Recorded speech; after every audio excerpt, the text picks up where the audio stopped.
It was around 8 p.m. on a Thursday night, and I'd just gotten home from a late meeting that ran over. The house was quiet, unusually so. Angela had mentioned she'd be out with some friends, but when I walked in, I noticed 2 wine glasses on the counter. Only one was empty, with a smudge of lipstick on the rim. A little odd since Angela didn't usually entertain at home while I was out. My first thought was that maybe one of her friends dropped by before they went out, no big deal. Then I saw the shoes. They were men's shoes, large enough that I knew they didn't belong to her brother or one of her co-workers. Sitting neatly by the front door, like they belonged there. My stomach turned in a way I couldn't explain, and suddenly the house felt too small, too quiet, too claustrophobic. I walked over to the den, where Angela usually relaxed with a glass of wine after a long day, and that's when I heard it, a low murmur of voices. Angela's laugh, soft, almost playful. And then another voice, definitely a man's. They weren't loud, but there was an intimacy in the tone that I couldn't ignore. I paused outside the slightly cracked door, feeling my pulse hammer in my throat. In a split second, I knew I couldn't go in there. Not yet. I backed up slowly, careful not to make a sound, then slipped out the front door, pulling it closed behind me as quietly as possible. I sat in my car in the driveway, mind racing. There were too many questions, and none of the answers were good. I could feel the sting of betrayal taking shape, but I didn't want to jump to conclusions. Part of me hoped there was some other explanation. So I decided to wait. I'd give them a few minutes, see if this guest was just a friend or someone dropping off work. The minutes ticked by like hours, and then finally, I saw movement through the front window. The man stepped out first, and Angela followed, her hand lingering on his shoulder as they exchanged a few last words. She looked at him the way she used to look at me. I didn't confront her right then. I couldn't. Watching her stand there with some guy in our living room, laughing and lingering in a way that only used to be for me, it took everything in me not to slam open the door, grab him by the collar, and drag him out of my house. But I forced myself to stay put, gripping the steering wheel hard enough that my knuckles went white. I just watched. After a few minutes, she finally closed the door and went back inside. The guy, tall, dark hair, couldn't have been more than 30, got into a sleek black sedan and drove off without even a glance around. I memorized the car's plate number on instinct. You don't spend years working in software, piecing together patterns and details, without picking up a few habits. I jotted down the number, my mind already planning my next steps, then turned off my own car and went inside. The place was quiet, dim, and somehow colder than I'd ever felt it. Angela was in the kitchen, washing the 2 wine glasses. She was humming to herself, which stung even more than seeing her with him. She seemed light, relaxed, even happy. I felt like a ghost, like I was walking into a scene I didn't belong in. She turned and saw me, her face brightening for a split second before settling back into what felt like a practiced expression. "Oh, hey," she said, trying to sound casual. "You're home early. How was the meeting?" The way she said it, the ease in her tone, almost made me doubt myself. Almost. It was fine. "Thought I'd just get back and relax here," I said, forcing my voice to stay steady. "That's good," she replied, setting the glasses down and turning to face me. There was something unreadable in her eyes, something that made the hair on the back of my neck stand up. I waited for her to explain the visitor, to at least mention him, but she just smiled, like I hadn't just seen her with another man. I had to keep the act up. For now. "Who was that who just left?" I asked, keeping my tone as casual as I could manage. "Oh, just a work thing," she said, too quickly. "Mark, one of the newer guys from the office, had some reports he wanted me to review for the quarter. He was just passing through the area and thought he'd drop them off here." There it was, the practiced lie. For years, Angela had told me everything about her day, sometimes in more detail than I cared to hear. But now, she was standing here, effortlessly lying about a man in our house, right to my face. My stomach twisted, but I nodded, acting like it didn't feel like she'd just punched me in the gut. "Oh, that's nice of him," I managed, shrugging. She relaxed, clearly buying my reaction. I forced myself to continue, though every word tasted like dirt. "Was he, here long?" Just a few minutes, she said, waving it off. He just wanted to get my opinion on a few things. You know, new guy stuff. I nodded again, trying not to let on that I knew. Inside, though, my mind was already turning. The next morning, I'd follow up on that license plate, see if it led me anywhere. I told myself I'd wait until I had more proof. It wouldn't take much, I was sure. Her lie was too smooth, too well practiced. She'd done this before. I kept my cool, going through the motions of our usual evening. We ate a quiet dinner together, and I made the usual small talk about my work. Angela responded with the same detached interest she'd shown for weeks, and I watched her closely, studying the way she avoided eye contact, the subtle shifts in her expression when I asked about her day. She'd gone from being open, warm, and attentive to distant, careful, and distracted. After dinner, she went upstairs to finish some work. I waited until I heard her close the office door before I took out my phone. I hadn't seen her unlock it in a while, so I didn't know her current passcode. I could probably break into it if I had enough time, but it wasn't worth it yet. She'd left her laptop open on the kitchen table, though, and I couldn't resist taking a look. There was nothing too telling, mostly emails, work files, the kind of stuff she usually left open, nothing that looked out of place. I knew that meant she was careful. So, I dug deeper. I checked her calendar, her recent documents, anything I could think of that might hint at what she was hiding. Nothing. She was good, I'd give her that. She'd hidden any traces of him as thoroughly as she'd hidden the truth from me. I almost felt a twisted sense of admiration, but that quickly turned back to anger. The following day, I made an excuse to work from a coffee shop across from her office. I wanted to see if Mark showed up or if she met him somewhere outside of work. Sure enough, around lunch, I spotted her leaving the building alone. I kept a safe distance, watching as she walked a few blocks down to a sleek, high-rise building. I waited a few minutes, then followed her inside, acting like I was there for a meeting myself. In the elevator, I stayed back, watching as she pressed the button for the 15th floor. I didn't follow her all the way up. I didn't want her to see me, but I stayed in the lobby, waiting to see if she'd come back down with anyone. Nearly an hour later, she returned, alone, with a slight smile on her face. There was something different about her as she walked out of that building, a bounce in her step that hadn't been there in weeks. My suspicion was confirmed. Whatever she was doing in that building, it had nothing to do with her job. The next few days were hell. I'd lie awake at night, pretending to be asleep as she slipped into bed beside me. Every time she turned to kiss me goodnight, I wanted to grab her by the shoulders and demand she tell me the truth. But I needed more. I wanted to be absolutely sure before I confronted her. Then, a few nights later, she went out with friends again, leaving me at home. This time, I decided to follow her. Angela drove downtown, her route winding through side streets and alleys, as if she was trying to lose anyone who might be following her. I stayed back, careful not to be too obvious, feeling a strange mix of anger and anticipation. Eventually, she parked outside a dimly lit bar, one I'd never seen her go to before. She got out and walked inside, and a few minutes later, the same black sedan pulled up. The man from our house, the one with the tall frame and easy smile, got out and followed her in. I sat in my car, watching through the window as they found a table toward the back of the bar. I couldn't hear what they were saying, but I didn't need to. The way she looked at him, the way she laughed at whatever he said, it was more than enough. He reached across the table, his hand resting on hers. She didn't pull away. I took a photo, my hands shaking as I pressed the button on my phone. There it was, undeniable proof. I could have gone in, made a scene, but I wanted to see how far she'd go. I waited, watching as they leaned closer, their heads nearly touching as they talked. Eventually, she slid her hand up his arm, her fingers tracing a path over his shoulder. I didn't need to see anymore. I had my answer. That night, I lay awake, my mind spinning with questions. How long had this been going on?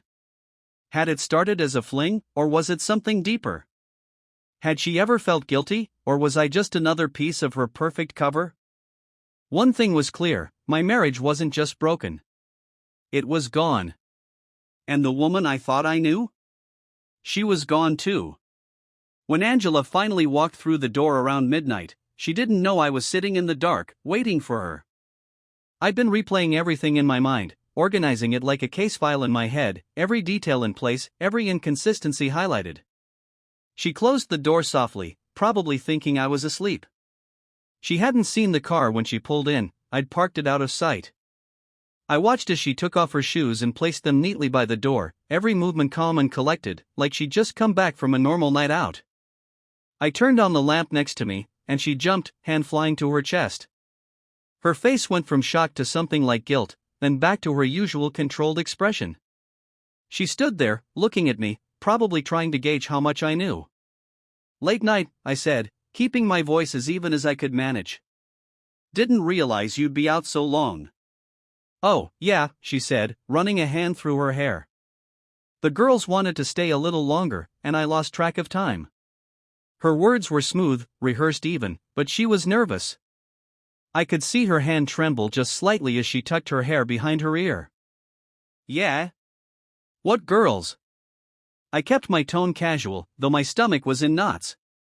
"Just work friends, you know." She shrugged, looking anywhere but at me. "We went to that place downtown. You know the one."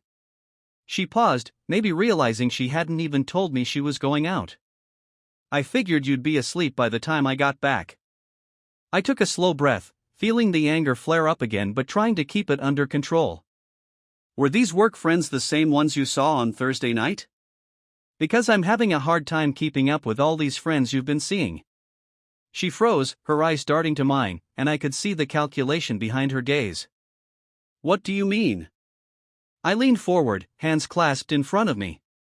"The guy who came over on Thursday night, for example. You know, the one who's got you so entertained lately." Her face drained of color, and she opened her mouth to say something but stopped.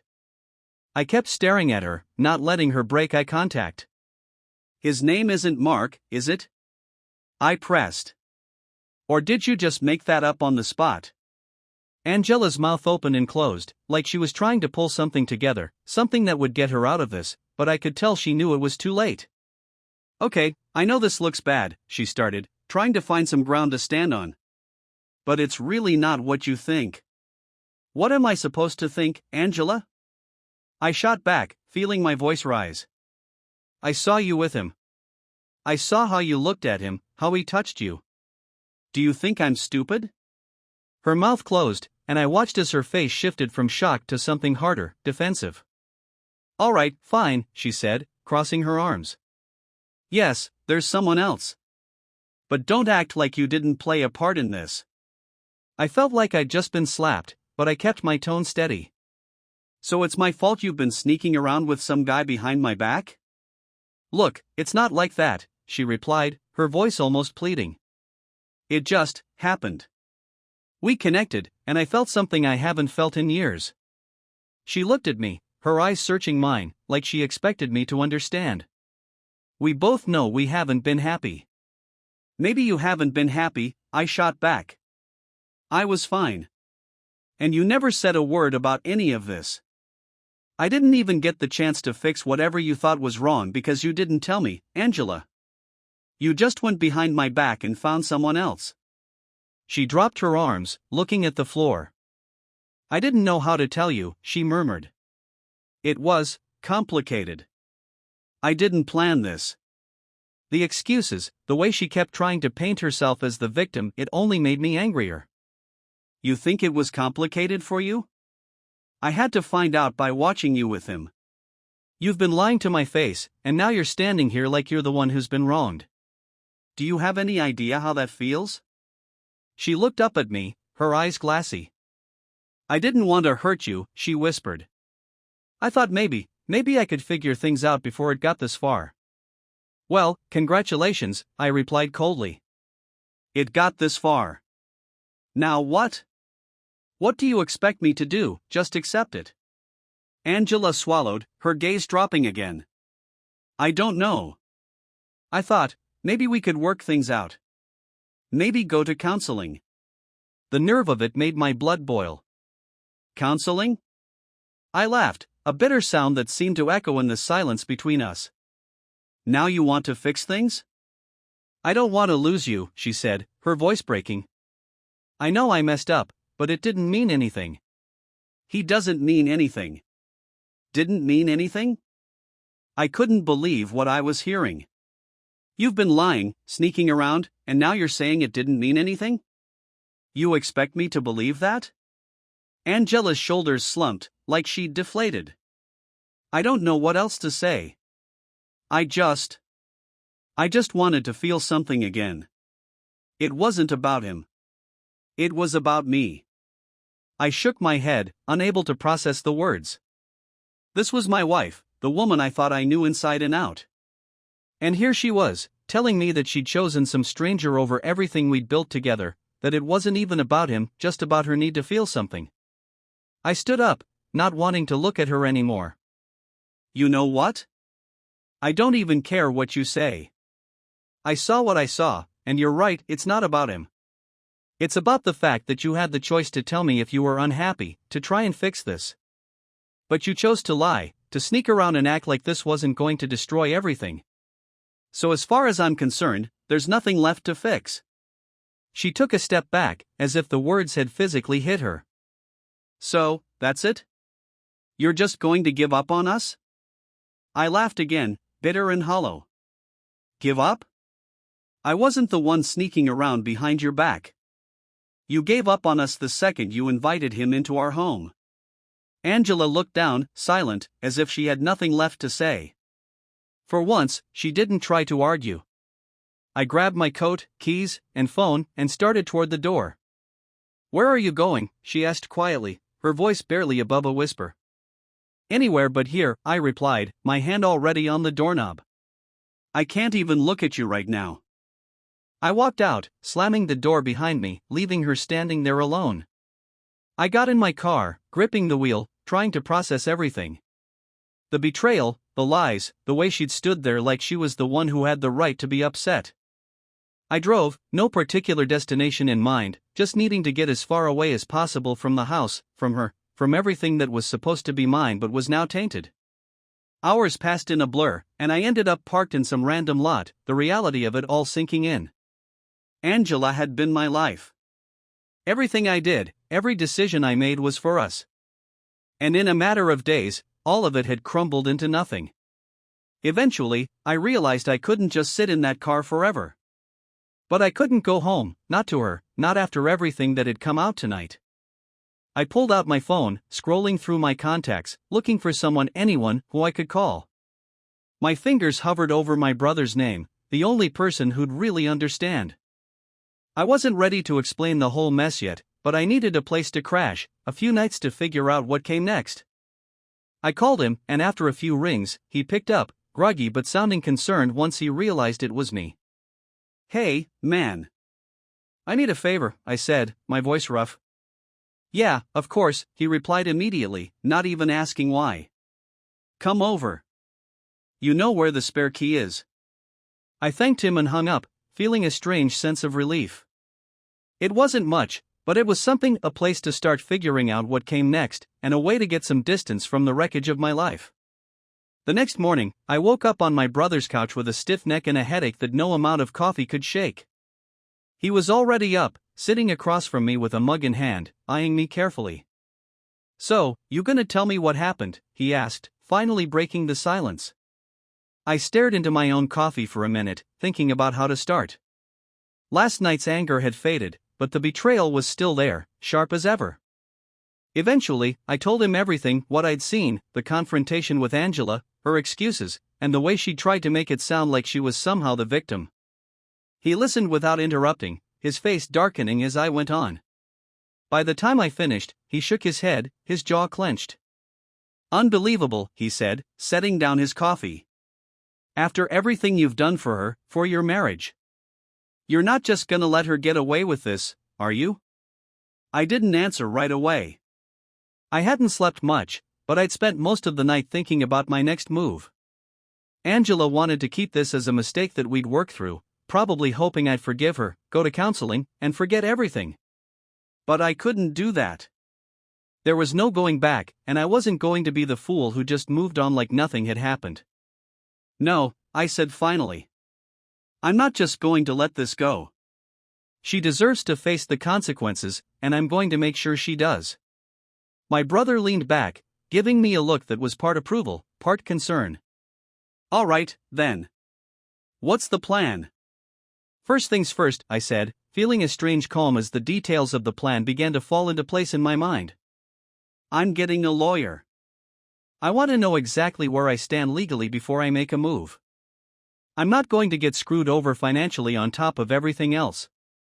I spent the rest of that day in his kitchen, researching lawyers and making calls.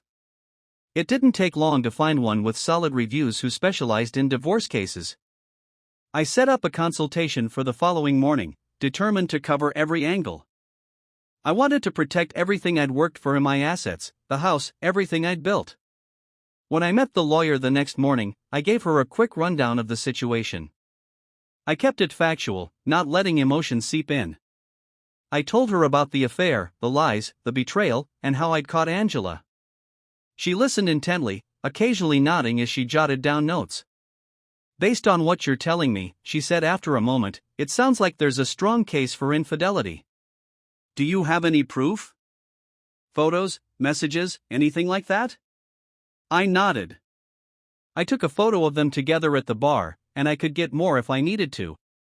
And I know where he works. I can find out whatever I need to about him. She nodded, satisfied. Good. The more evidence you have, the stronger your position. Especially if you want to protect your assets. After going over the potential legal strategies, she gave me a few instructions. She advised me not to tell Angela anything about my plans, to keep everything as quiet as possible until I was ready to file. I left her office feeling clearer, almost hopeful. I knew what I had to do, and I knew I could do it. Over the next week, I began gathering everything I'd need to lay the groundwork. I stayed at my brother's place, going back to the house only when Angela was at work. I collected my important documents, financial records, and anything I'd need to prove my financial contribution to our marriage. I didn't want to leave a single crack she could slip through. The anger that had burned so hot in those first few days had settled into something colder, something more focused. But it wasn't enough just to protect my finances. I needed her to understand exactly what she'd done, to feel the weight of her choices. So, I started digging into her life. I already knew a fair bit where she worked, her routine, the names of her closest friends. But I wanted to know more. I wanted to know if this guy was her only slip or if there was a pattern I hadn't seen. I spent hours in the evenings, combing through her social media accounts, looking for anything that might hint at other secrets she was hiding. I didn't find much there. Angela was careful, but the lack of evidence told me something. She was used to hiding things. She'd made sure nothing could be traced back to her. And that only made me want to dig deeper. Eventually, I decided to take a more direct approach. I knew where her friend worked, the one who'd been in our home. I remembered his car, the way he'd looked at her, too comfortable, too familiar. He probably didn't know that I'd seen him, didn't know that I had proof of their affair.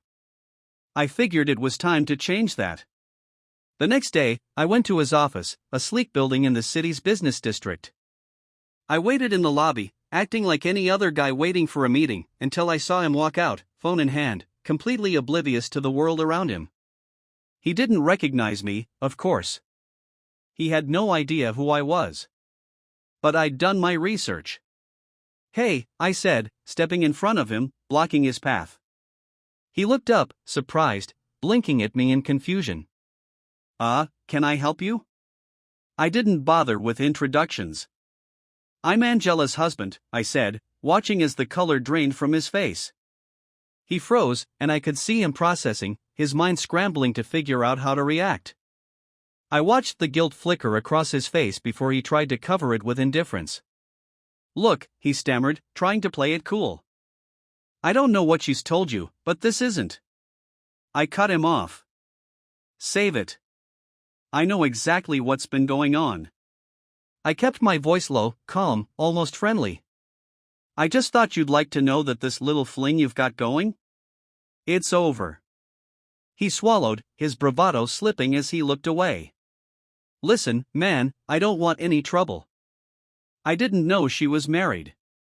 I laughed, a harsh sound that seemed to make him flinch. Spare me. You knew. But here's the thing, it doesn't really matter what you knew. What matters is that you're done. Got it? He gave a reluctant nod, mumbling something under his breath before turning to leave. I watched him walk away, feeling a small sense of satisfaction. One piece of the puzzle was in place. Now it was time for the next step. That evening, I went back to the house. Angela was home, looking surprised when I walked in. She hadn't expected to see me, and it showed in her face. I didn't think you'd be back, she said, trying to sound casual, though I could see the unease in her eyes. I just came to grab a few things, I replied, keeping my tone flat. I've been staying at my brother's, giving us both some space. She nodded, looking down at her hands, but didn't say anything. I could feel her tension, and I waited, letting the silence stretch until she finally looked up at me, a hint of something like regret in her eyes. So, is this it? She asked, her voice barely above a whisper. Are we just done? I considered her question, letting the words sink in. I could see she was scared, though she tried to hide it. Maybe she thought I'd forgive her, that I'd eventually give in. But that wasn't going to happen. Yeah, I said finally. I think we are. The words hung in the air, heavy and final. She looked away, her face crumpling slightly, but I didn't feel an ounce of sympathy. She'd made her choice, and now she had to live with it. But as I left that night, I knew I wasn't done yet. Not entirely. I'd followed all the rules, protected my finances, and set up my case, but there was still one thing left to do. One last piece to put into place before I could finally walk away from the wreckage of our marriage.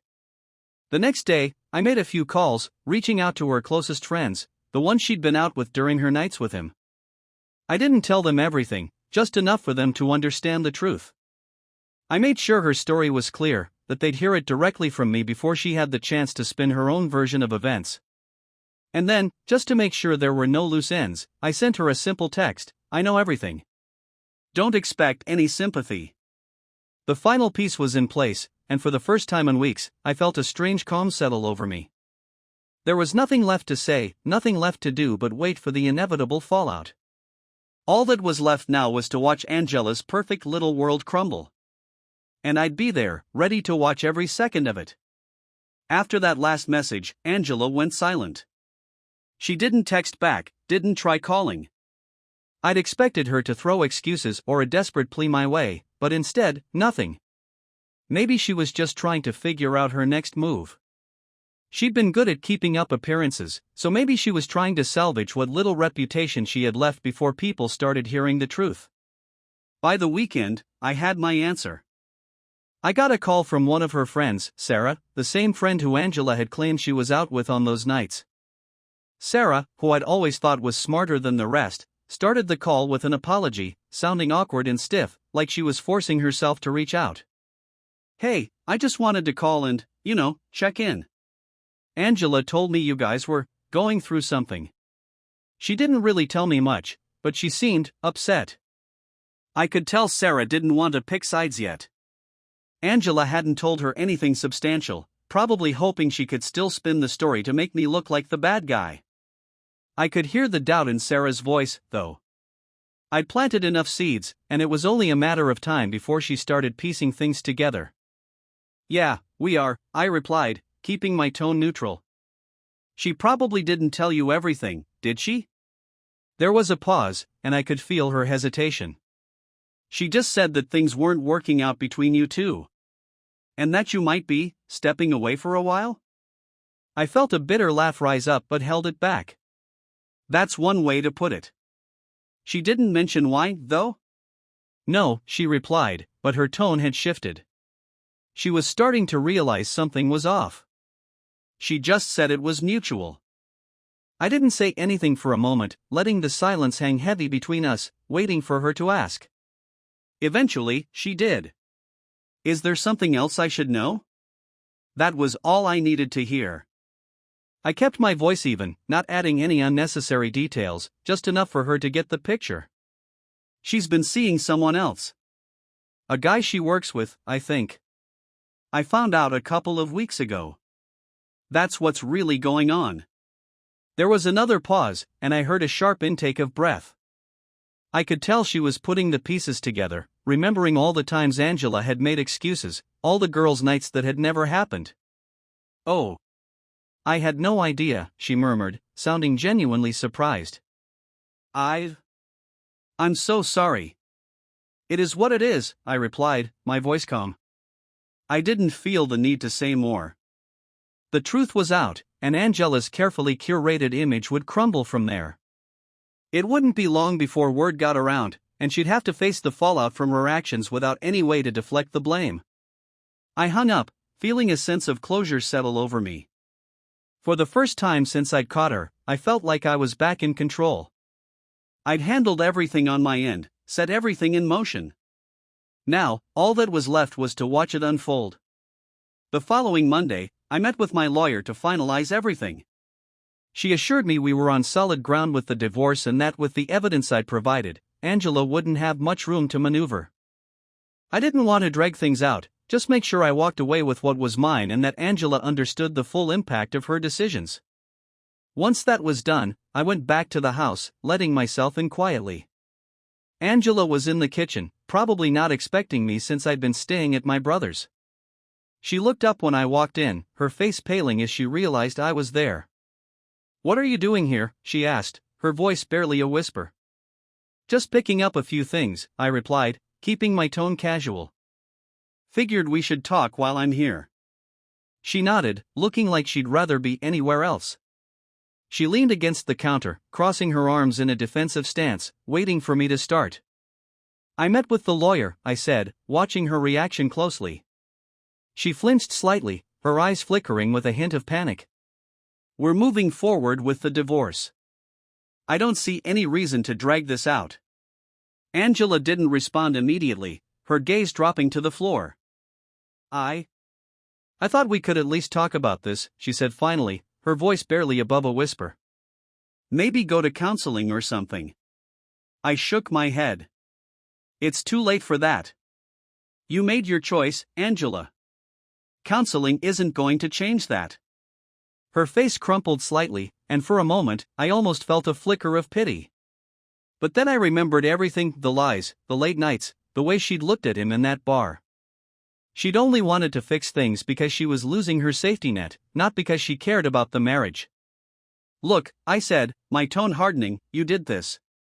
And now you have to deal with the consequences. I'm not going to make this easier for you." Angela looked away, a mix of anger and regret flashing across her face. "You think I didn't care? That I just threw everything away?" I let out a short, humorless laugh. "That's exactly what you did. You lied, you cheated, and you didn't even have the guts to tell me. So don't stand there and act like you're some kind of victim in this." She took a step back, her expression shifting from guilt to defiance. "You were never there, you know that? You were always so busy with work, with your own stuff. I needed someone who actually listened, who was present." The excuse was weak, and she knew it. I'd heard her say those words a dozen times before, but they'd never had any real weight behind them. They were just another layer of her carefully constructed narrative, one that let her justify what she'd done without facing the truth. "So you're saying this is my fault?" I asked, my voice cold. She looked away, not answering. That was answer enough. I finished gathering my things, ignoring her as I went from room to room, picking up the last of my belongings. She stayed in the kitchen, watching me silently, probably hoping I'd change my mind or at least soften. But I didn't feel anything for her anymore. Whatever connection we'd once had was gone, replaced by something cold and final. When I was done, I walked back to the kitchen, pausing in the doorway. "I'm leaving the house. You can keep it until the divorce is finalized, but after that, we'll settle everything. I don't want anything from you except what's mine." Angela nodded, her face pale, but she didn't argue. She knew she didn't have a choice. I turned to leave, but as I reached the door, she called out, her voice trembling. Do you hate me?" I stopped, considering her question. Did I hate her? I wasn't sure. There was anger, betrayal, resentment, but hate felt too simple. She was someone I'd once loved, someone I'd built a life with, and now she was a stranger, someone I couldn't trust, someone I'd never be able to forgive. I don't hate you, I said finally, not looking back. But I don't feel anything for you either. That's what you've done. And with that, I walked out, leaving her standing there alone. I didn't look back, didn't let myself linger on any last memories. She'd killed whatever love had been there, and now all that was left was the future, my future, without her in it. Over the next few days, things moved quickly. I signed the divorce papers, arranging everything with my lawyer to make sure I kept what I'd worked for. Angela didn't contest anything. She didn't fight back, didn't even ask for anything beyond what was fair. Maybe she thought that was her way of making amends, or maybe she just accepted the reality of the situation. Either way, it didn't matter to me. Her friends reached out a few times, asking questions, trying to make sense of it all. I kept my answers brief, not bothering to go into detail. They'd make up their own stories, fill in the blanks however they wanted. I didn't care anymore. Angela could face the fallout on her own. In the end, the divorce went through without much resistance. I got what I wanted, the assets we'd built together, the house, my freedom. She was left with her choices and the reality of what she'd done. I didn't look back. I moved forward, focusing on rebuilding, on finding my way without her. There were moments, of course, when it hit me. Late at night, or when I'd come across something that reminded me of the life we'd shared. But those moments grew fewer and farther between. With each passing day, I felt lighter, freer, more like myself again. Angela reached out a few times, trying to check in, probably hoping to mend some sort of friendship, or at least salvage some decency between us. I ignored her messages, letting each one sit unread. I didn't owe her anything, not friendship, not closure, nothing. She'd made her bed, and now she could lie in it.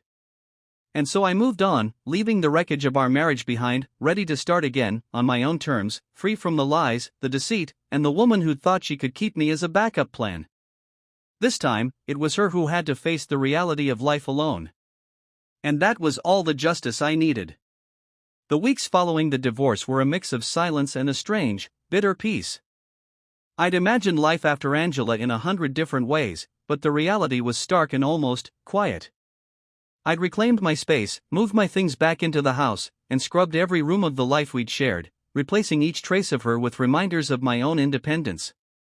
I thought I'd feel emptiness, that maybe without her, the house would feel hollow, but instead, it felt more like mine than it ever had before. Her friends reached out a few times, probably hoping to hear my side of things. Some messages were apologetic, and others were nosy, prodding around for a story they could relay back to Angela. They wanted the gory details, the drama, the reasons. I kept it simple. I'd respond politely, acknowledging that things were over but giving nothing more. I wasn't interested in rehashing it, and I definitely wasn't interested in giving Angela any satisfaction from the aftermath. By the end of that month, I felt like I was coming up for air. Each morning, I woke up a little lighter, a little more detached from the mess that had been my life with Angela. I realized I didn't feel resentment anymore. That phase had passed, replaced with a simple understanding: she was out of my life, and I didn't need to waste any more energy on her. One morning, while I was getting ready for work, I saw her name pop up on my phone. The sight of it felt like an intrusion, like a knock on a door I'd closed for good. Against my better judgment, I answered. She started with a weak apology, and I could tell by the sound of her voice that she wasn't expecting forgiveness. Maybe she just wanted to clear her conscience. She went on about how she'd made a mistake, how she was working on herself.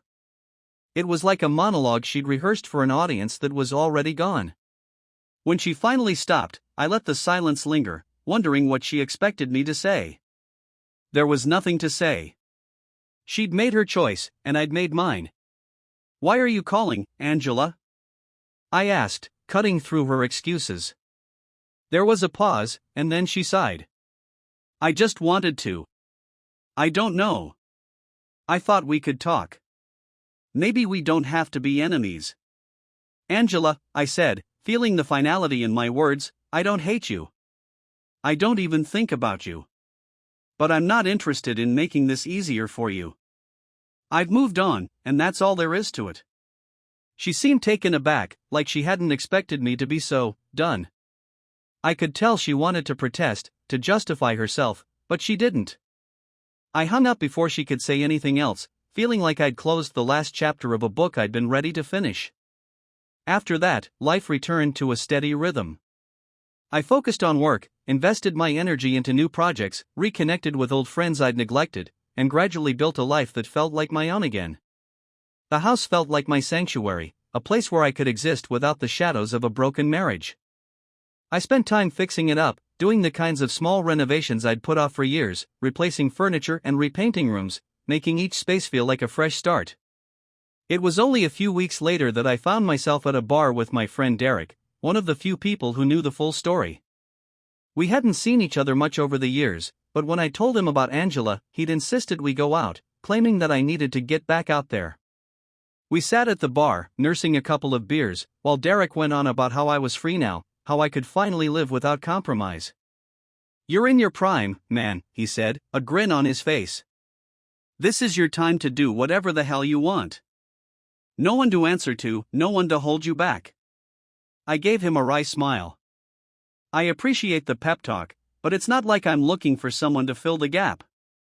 "Who said anything about a relationship?" he laughed. "I'm talking about just living, man. Enjoying life. Remember what that feels like?"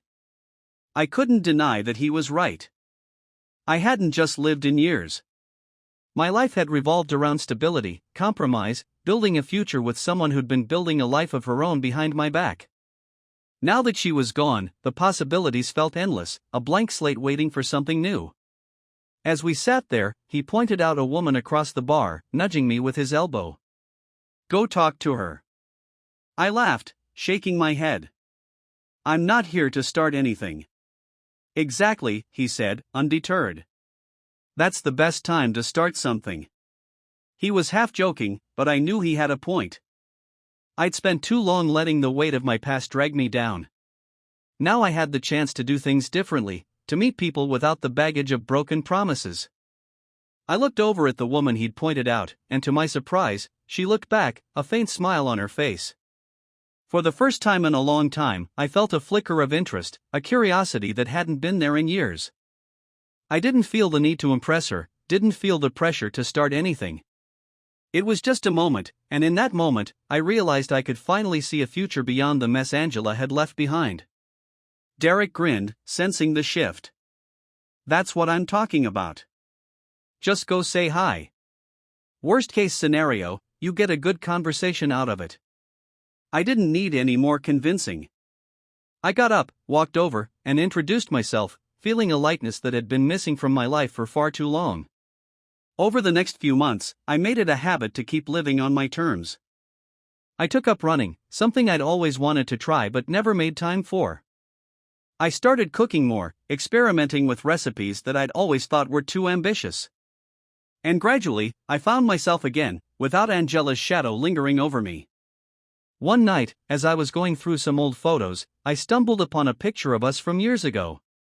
It was a candid shot, both of us smiling at some long-forgotten joke, looking like a couple that would make it through anything. I looked at that picture, trying to remember the man I'd been then, the man who'd believed in promises and trust. But he was gone, replaced by someone stronger, someone who'd been through the worst and come out the other side. I deleted the photo, knowing it belonged to a past that didn't define me anymore. A few weeks later, I heard through mutual friends that Angela had moved out of town, probably trying to escape the fallout. It was around 8 p.m. on a Thursday night, and I'd just gotten home from a late meeting that ran over. The house was quiet, unusually so. Angela had mentioned she'd be out with some friends, but when I walked in, I noticed 2 wine glasses on the counter. Only one was empty, with a smudge of lipstick on the rim. A little odd since Angela didn't usually entertain at home while I was out. My first thought was that maybe one of her friends dropped by before they went out, no big deal. Then I saw the shoes. They were men's shoes, large enough that I knew they didn't belong to her brother or one of her coworkers.